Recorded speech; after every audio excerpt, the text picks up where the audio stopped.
I was just walking on my own when a stranger came up to me with a coin in his hand. Heads or tails, he asked, and me being a sociable guy, I accepted the challenge. I asked him what would I win if I got it right, and he told me that he would buy me a chocolate bar if I got it right. I called it heads and flipped the coin into the air. As it was spinning in the air, the coin suddenly disappeared. Then a couple of seconds later, an actual chopped off head landed onto the ground. Blood was still coming out of the head, and it was as real as anything. "Well done, you have won a chocolate bar." The stranger congratulated me and bought me a chocolate bar. Then I turned to the stranger and asked him, "Do you want to play again? And if you win, you can have this chocolate bar?" He replied positively and said, "I'm calling tails." This time I flipped another coin that belonged to this guy, and I saw it spinning up in the air. Then I couldn't see it anymore. However, an actual chopped off tail landed on the floor. The stranger delightfully took my chocolate. I just couldn't believe it, that a real bloodied animal tail fell to the ground.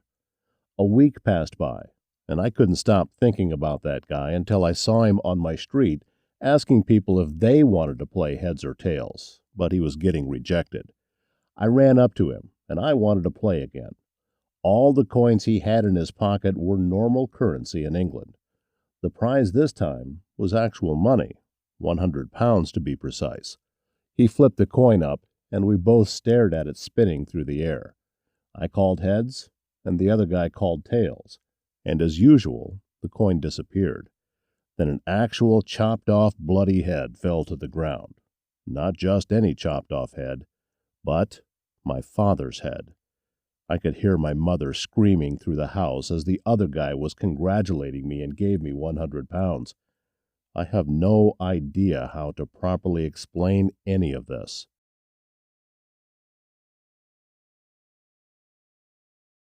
One day, I am lying in a big forest near my house. The ground is very soft, and the birds are calming. I could sit here all day. That is, until I hear some rustling. I'm in a part of the forest where only I know about, and there aren't any animals in here.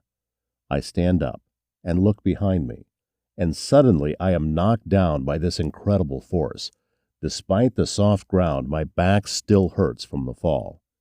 I clear my eyes of dirt and leaves. I get up again. There is no one except a dead body with a stab wound through the heart. I run for ages until I find the edge of the forest. A place I thought was safe has just become a dumping ground. That's when I see it. It has a massive head that goes back about a meter, and its hands are curled in every direction possible. As for its feet, well, they're non-existent, just legs. It runs straight at me. Running again, I am getting slower, but thanks to my extreme speed, I'm able to outrun it. I end up back at the place of the body. I decide to take a closer look. It isn't a stab wound. There's a huge hole where the heart used to be. I scream. Suddenly, a punch goes through my back, right through my heart. My life flashes before my eyes, all the good and bad. I regret it all. Suddenly, I'm let go. I fall to my knees, and then I topple. Blood slowly coming out of my back, hidden. It might be months or even years before I am found. Goodbye, world.